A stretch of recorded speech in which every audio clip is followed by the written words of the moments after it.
नमस्कार शेतकरी मित्रांनो, आजच्या ठळक बातम्या. उष्माघाताच्या शक्यतेने यंत्रणा सतर्क.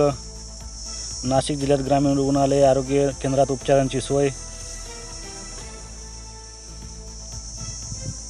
बाजार समित्या बेमुदत बंदच, 7 कोटींची उलाढाल ठप्प. मालेगाव समितीसह मुंगसे, सौंदणे, झोडगे उपबाजारात शुकशुकाट. व्हिडिओ शेवटपर्यंत नक्की पहा.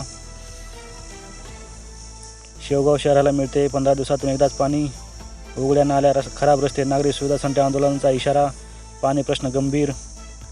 चॅनलला लाईक आणि शेअर आणि सबस्क्राईब करायला विसरू नका.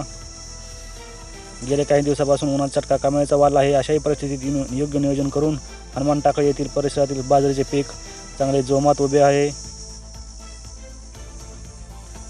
खरीप हंगामासाठी शेतकऱ्यांना मिळणार मोफत खते बियाणं. कृषी खात्याचे नियोजन. खरीप 3.70 लाख हेक्टर पेरणीची तयारी. अवकाळीचा कहर थांबता थांबेना. बार्शी टाकळी तालुक्यात सलग दुसऱ्या दिवशीही अवकाळी पाऊस.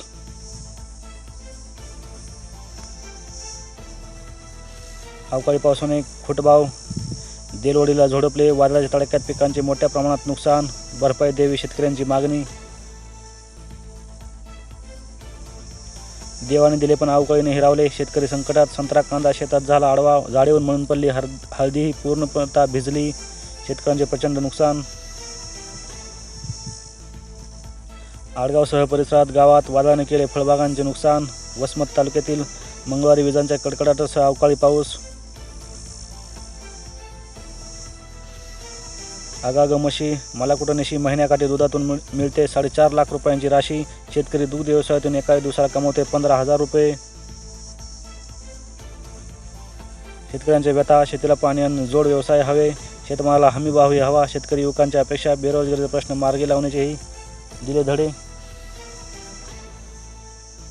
यंदा पाण्याअभावी टरबूज शेती धोक्यात. अवकाळीमुळे उत्पादनातही घट होणार. जाफराबाद तालुक्यातील शेतकऱ्यांना बसणार आर्थिक फटका. 20 गुंठ्यात झाली 6 लाखांची अद्रक. 2 वर्षापूर्वी फिरवला होता रोटावेटर. अनेक शेतकरी बियाणे म्हणून देतात पसंती.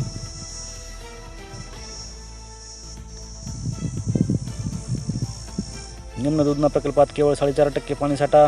दुधनाचे बॅकवॉटर घातल्याने चिंचोली नाला परिसरातील अवलित धोक्यात. शेतकऱ्यांची आर्थिक स्थिती बिकट. जीवनावश्यक वस्तूंची दरवाढ. शेतीचे भाव पडल्याने बाजारपेठेत मंदीचे सावट. गौण खनिजाच्या अडचणीमुळे बांधकाम क्षेत्रात मंदी. 11 दिवसानंतर शेतमालाचा सौदा. खरेदी विक्री व्यवहार पूर्ववत सुरू. बाजार समिती सोयाबीनची आवक वाढली. दर कायम. लातूर बाजार समितीतील हमालाचा बंद मागे.